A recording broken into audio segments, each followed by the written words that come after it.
So this is an artwork from Tim Dempers where he shot accurately at a piece of metal to make sure that he can make accurate spots, that the metal did not deflect. We are respraying the edges of this metal to make the artwork shine again. So here I'm sanding down each edge, and you can see me sanding everything so that we can respray. You have to sand down so that you can have a nice spray job. Basically, once I'm done this, I mix the paint, and with mixing the paint, I do it accurately on a scale. There's paint mixed with thinners put down, a little bit more Clean the ladle thinners, right away. and clean the brush immediately because, or the Nice and ladle. clean. The ladle is very, Ready very to spray. important, and cleaning that means that, yeah, it's a lot less work when the paint dries a tiny bit. There's our spray set up. We are ready, and I begin to spray. Now I'm trying to spray as accurately and as nicely as possible to replicate the original white that it had. I check whether my spray job is good. Yes, I spray again. Go to the next corner. Let's see. And I spray. I go a little bit out there, you can see, but we're drying the painting for 3 days, especially with the heater, so that it can actually finish, because this paint takes about 7 days to fully cure. Here is the Tim Dempers done and ready for packaging, getting the foam around the edging to make sure that it doesn't get hurt in transit. And then we You just have went the downstairs now. aerosane, which is put on first with cling wrap to hold it. Then there's bubble wrap to make sure that this once again does not get hurt in packaging in any way. I create the packaging box. I'm cutting on a rip saw right now. Cutting. I'm putting all the pieces to the one side, making sure that they are all even, and putting all of them on the same edge so that when I pull it down to the exact measurement that the actual saw is, it will come out with a straight edge. So now I'm cutting again to an exact edge. And then once I've cut to an exact edge with all the pieces, I will be doing a simple procedure of looking as to how much I'm going to mark up, how big the box is, cutting the pieces down to the length of the box. These are the edges. Then I mark up the edges of the box so that they can be accurately piloted. And here it's being piloted on the main drill press. Then once all these pieces have been drilled on the drill press, I can go over and nail them in with a nail gun. Then once the nail gun has put them in their correct position, I can bring screws over, and okay, I'm still nailing now, and now I make pilots for each one of the holes. This is the first stage. It really helps just to make sure that the wood does not split. Now I'm putting screws in. The actual screws are very, very important. Obviously, this is the foundation.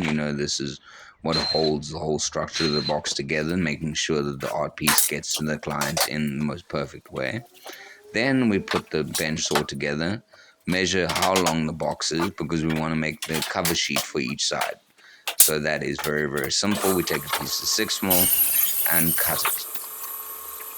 Once we've cut it, we cut the second piece. Then we measure how big the box is again, and we cut the width of the box, the length and the width. So here we change, and we cut, and we cut.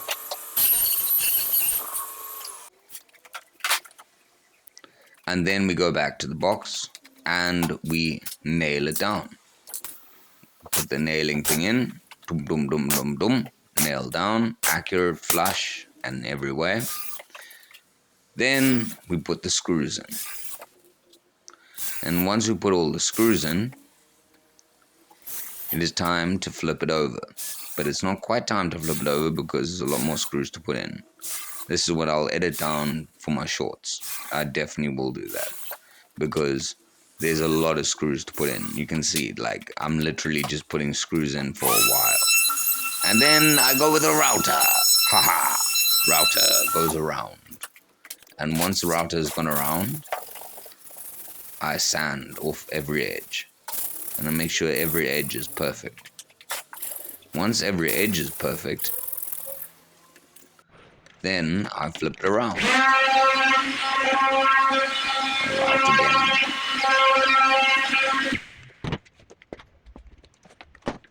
And I line up, I mark. This is the final closure of the box before it gets shipped off to Germany. So it has to be valuably kept in perfect place for its transit. Now I'm using a sliding bevel to make all my marks. Now, once again, I am screwing. And here I am slowing down because somebody...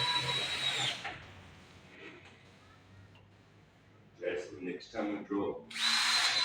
Yeah. A piece of woodlet that are locked. These are the bits to use. Okay. These will charter it. You drill several holes. Bang, bang, bang, bang, bang, bang, bang. Yeah. That's exactly what I try to do, but obviously fast. And then you just burn up a little. Yeah. That was how I did it last time. I have to agree that was a valuable point of information. Yes, I should have done that. I should have used the spade bit instead of the fastener bit, which would have helped me a lot in creating the, I don't know, wood stump fires that we created outside. So now I've finished putting all the screws in. I'm sanding down for the last time. And we look at the crate. It is beautiful. Done perfectly. There's no imperfection on it. Here it stands in the middle of the gallery with the Sarah Danes Jarrett behind it, and it looks amazing. Some Samuel Allisons there as well. Then we look at it in comparison to the other crate I created. Well, this crate weighed 18 kgs, and the other crate weighed how much? I can't quite see there. I think like 40, 44? Yeah. Well, please like and subscribe if you've got to this point in the video. And love everybody. And love decorating and woodwork. And art as well.